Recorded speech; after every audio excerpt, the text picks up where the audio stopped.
Yeah, my name is Robert Meckley. I live up here in Glen, New Hampshire. I grew up in Marblehead, Massachusetts on the B&M, and up until I moved to Switzerland for my dad, I didn't know anything about the narrow gauge, and the Swiss have meter gauge. So I got into this whole thing, and I decided to settle in on this layout. And this layout represents what is called the third division of the Denver and Rio Grande narrow gauge. Originally, it was the main line from Denver all the way to Salt Lake, but after the standardizing of most of the Rio Grande in the 1890s, it became the third division and always a narrow gauge line. And it runs from the town of Montrose back to Salida. And this represents the town of Gunnison, which is about halfway. And at one time it was a division point, but in the later years it was really between two districts. But we have a full engine house, 10-stall engine house, all coaling facilities. And what they had to do, which really made it interesting, is the larger engines on the Rio Grande, the ones you still see today, the K36s and the K28s that run on the Cumbres and Toltec and the Rio Grande, Denver and Rio Grande up to Silverton. They had to use the lighter engines on the second section, which runs from here and goes all the way out back to Montrose. And that makes it really interesting because even the passenger train, they had to go from the larger engines to the smaller ones. And it had to do with the weight of the rail and also through what they call the Black Canyon of the Gunnison. And the bridges there had never been replaced and the curves were so tight. So that's how I got into this. And this is my first layout, and I have never, up until I joined the Model Railroad Club in North Conway, I never bought a standard gauge engine. So how's that? This was my first layout, and to understand what I went through is I actually have the track diagrams for the whole division. I decided on this way back in the 60s when I rode the abandoned grades over the Marshall Pass. And in the 90s, I went on a special trip on the Cumbres and Toltec, and we ran with a four-engine freight up Cumbres Pass, and I have some videos of that. And that set me up. I had that in DCC. All of a sudden, I said, I want to do this and put a helper district in.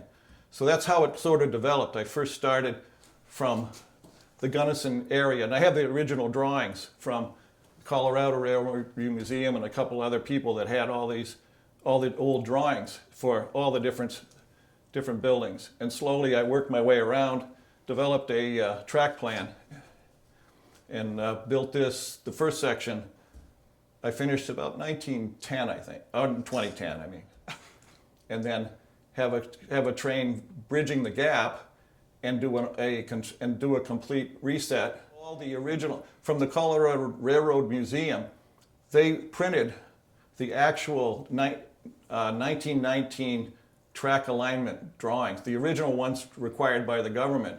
So I have a stack of those, and they're this big. Wow. And they cover, and they have detailed plans of the yard, the Y, everything. All this you see here is based on that. Really, no, this has been a one-man project. I know a lot of folks, and I got involved with the group up here, but no one was into narrow gauge, and so it was a specific thing that I did. So I did it after I retired, and I kept going at it, and it kept me pretty busy doing this, the bench work and everything. They had some people that actually helped me paint the backdrop. That's about it. Got it. Most of the folks were into, not at that level around here. Sure. Because I really wanted to go crazy and really make it look like the photographs. So, from 2007 or 8, Blackstone came out with their K27s.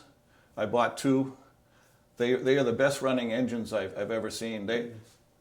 It's as if a modeler designed an engine to run rather than a manufacturer. Because if you look at the brass trains, and I have some of those, you have the right side pickup on the engine and the left side on the tender. And that is not very good for track. Every one of the Blackstone engines, they have a split frame on the engine where the pickup, there's a left and a right pickup. and it's not like Bachmann has little wipers on their locomotives. The axles carry they're split axles like an Athearn diesel, and they actually carry through the frame to the back there, and so it's unbelievably reliable. So I don't need a keep alive on any of my engines except for the brass ones. Interesting. And most of these are all tsunamis, so they're pretty much 100% tsunami decoders. Even the ones where I added to the brass engines. And I have of the brass engines I'm using, I have one of four. I have four that I use. Mm-hmm. And that's because Blackstone never made a model of those. So this represents the town of Gunnison, Colorado, which at the time of the railroad running was originally a division point, and then it was the difference between two districts. And the major back in the 1950s, the coal trains went down to Crested Butte. If you guys know the ski area, at one time it was a big coal mining town, and that goes off on the Y. This is a model of the station that was built in the 30s, and this is where I make up the trains. They basically the main line, this would be considered the main line, stops here, and the two branch lines continue on. One goes to Montrose, and the other would go to Crested Butte. And the town is just a accumulation of Walthers and other kits that I put together over the years and finally put them in. Although many of the names of the buildings represent real places in Gunnison. I went through the historical society there and I got names of older buildings, although I didn't copy them. And this is where I make up the trains to go east. This will be you can see there'll be a train over here being made up that'll be heading east to the main interchange at Salida. And over on the backside is where the trains going to Montrose are made up, and that's how I split them up. So the main line train will come here. Most of the coal cars, empty gons and drop bottom gons, will go to Crested Butte, and I'll split the other cars in various industries. This is the engine terminal or engine facility at Gunnison, and it consists of the water tank, coaling tower. This will be the car repair shop and the engine house, roundhouse. The roundhouse was originally built in about 1889, 1890. In the 30s, they added a wood section because of the longer engines. I copied this, but I drew different plans because, for one thing, is the turntable at Gunnison was 80 feet. This is the 65-foot table from Durango. So it's a little smaller, but the plan is based on the actual layout, in fact. And the background you see over there is actually the real background. But today, the city or the town tore down most of these facilities, and the main track is called Rio Grande Road, and this is the parking area for the airport. So the airport would actually be right here. And when I took that backdrop, I went behind the runway. I went way down beyond the runway, and I had to wipe out the control towers, which are right there. So anyway, so that's, and all those backdrops you see were taken within the area of the town of Gunnison. This is the helper station at Sargent, Colorado, and I visited here in 1966 and really got the inspiration for this layout when I visited and rode the old roadbed. The coaling tower was still there up until probably to the end of the line. So this is a huge coaling trestle, and that's all scratch built. And here's the station. The station was there. It's now in the Pioneer Museum in Gunnison, Colorado. And several of the buildings are still around. What I do here is the train will be probably 15 cars long. Okay, when I leave, I'll leave 12 to 15 cars from Gunnison, and they're they're spotted here, and they're divided up into 2 turns because it'll take 2 engines to move 8 cars up the 4% grade. It's actually 3%, but in reality, there was a 4%. In fact, looking at the old data, the biggest engines that Rio Grande had were the K37. 3 of them could only pull 18 cars up this grade, 18 loaded coal cars. So that makes this really very doable for a model railroad, because this was set up for the final turn. I actually have some coal cars up at the top of the pass, and these are the 2 engines I have that are going to be used for that move. So this was what I wanted, and with GCC, I have 2 people run. Each one runs a different engine, and they have to coordinate, which can be tricky. But it's a lot of fun when you get to it. And of course, to add complexity, the stock trains would run with 3 or 4 engines. So I've run a 3-engine freight up here, three operators trying to go up to the top of the pass, which is over here. Stuffed up. Charbonneau tank, and it's more or less like this. It was the one water stop they always had to stop at on the way up to the top of the pass. And for operations, I make the freights with rear pushers to take on water. So they have to stop, take on water, move ahead, and then the rear pusher on the end of the train also takes on water. And ideally, you do it with whistle signals. But anyways, so that's one little operation that, it just extends the operation, makes it a little more fun. And then they climb around the corner here to the top. Okay, this represents my interpretation of Marshall Pass, and the actual track layout you see right in front of you did exist. This was the safety track. This would be the grade going uphill. It's about, on my layout, it's only 3%, but it would have been a full 4%. And one of the best videos I've ever seen is of a 4-engine stock train pounding up this grade, and it was taken right here. It's taken, and these guys were taking pictures of it. So but over here is this is actually represents the station at Cumbries Pass, because the original Marshall Pass was completely covered with a snow shed from here all the way back. Some people have represented that, but I just didn't want to because of operation. I didn't want to have to derail a train inside the snow shed. But I did complete the snow shed through the little rise in the tunnel, in the pass.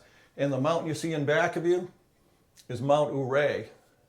And that's in the actual location where it is. On my layouts, it's at the actual location, because there's a little rise to the right. You can see I actually stood there and took that picture. So that's how. And looking back, these are all pictures. There's all kinds of pictures showing them coming up this area here. This would be I call this the safety track, where it's on the level, because you don't want to let a train run loose on a 4% grade. So, and that's pretty much it. And then from there, it goes into a helix all the way down and goes under the layout, and it's a double loop helix for the return. Leaving Gunnison, going to the town of Montrose, it goes down the valley to the ranching community of Saponaro. And Saponaro was a cattle ranching, and also there was a lot of fishing on the Gunnison River. In the 60s, unfortunately, they built a dam to block this and the Black Canyon, and they flooded everything. And my pictures of these are I think they're called the Saponaro Needles. The water level is about there. If you look, there's a water level showing and this was just part of another scene I took. And they had a lumber mill at the end, a few industries. Primarily it was a team track. They tried to develop some industries, and this is just for switching. I built this whole layout, this whole section more for a switching layout. And we have what's called the Cimarron turn, where we just leave Gunnison, go down, switch the various industries, and come back. And that's actually what they did. But they did it once a week, not every day. This represents the Black Canyon of the Gunnison. There were 3 or 4 different bridges, some through bridges and some mostly deck girder like this. This particular one was, it still exists. It's in the National Park display down in the town of Cimarron, and you drive down the old grade down here, and then you go around it, and the bridge is there, and they took out the 2 supporting bridges and put a locomotive and a boxcar and a caboose right on it as a visual display. And it is really steep. Those are all plaster walls. Yeah. Yes. Yeah, this represents the town of Cimarron, where it was another helper district over a short 4-mile stretch of 4% grade that went up to Cerro Summit and then down into the valley, the western slope into Montrose.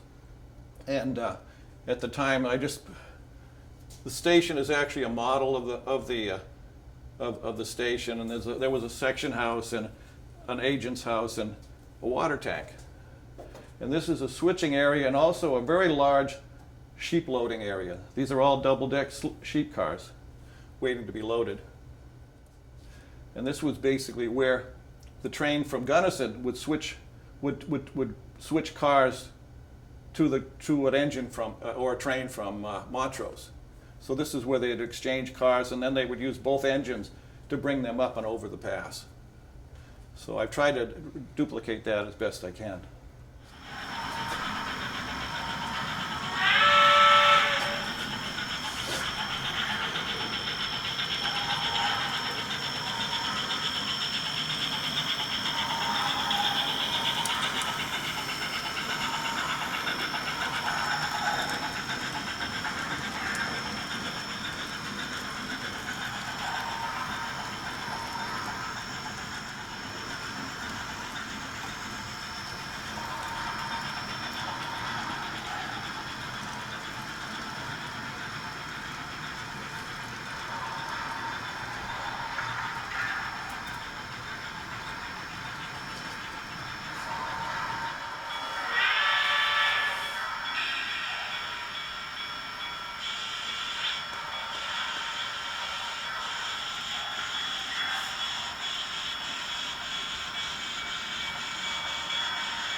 little different.